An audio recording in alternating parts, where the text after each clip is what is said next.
हम गायत्री अहाँ सब गोटे के कल जोड़ के प्रणाम करै छी। आइ हम एकटा भगवती गीत लऽ कऽ एलहुँ हँ। तारा तारनी हे माँ, तारा नाम तोहार।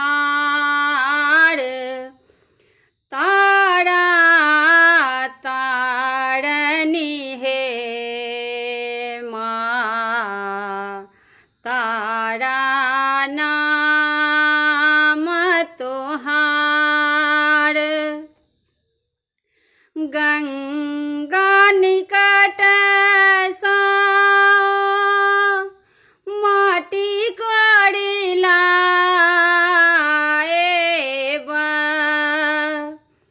पिड़िया बनाए तोहार।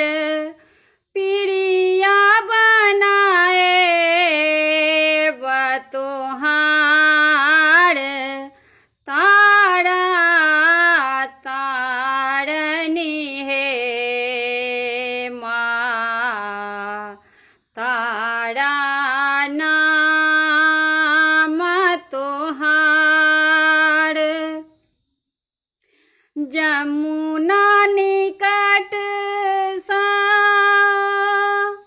जल भरिला पिड़िया निपाए तोहार। पिड़िया निपाए तोहार।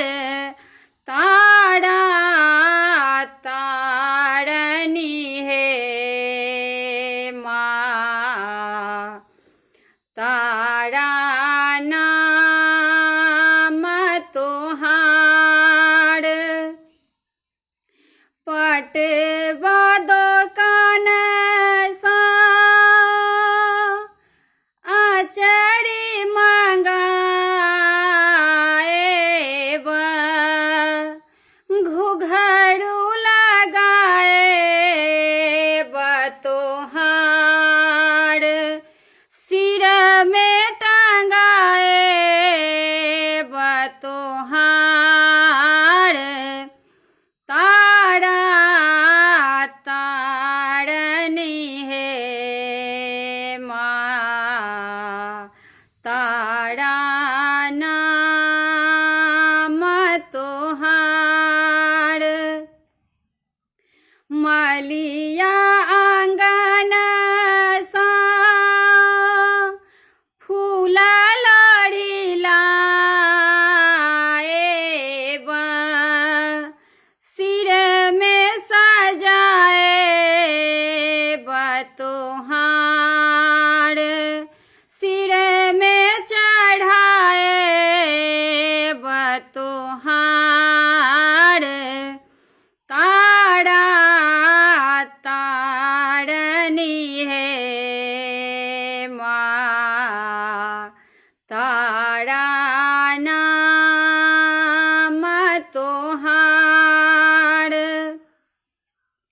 हलुआई दोकान सँ मधुरा मंगाएब मधुरा मंगाएब भोग लगाएब तोहार। भोग लगाएब तोहार। तारा तारनी हे माँ, तारा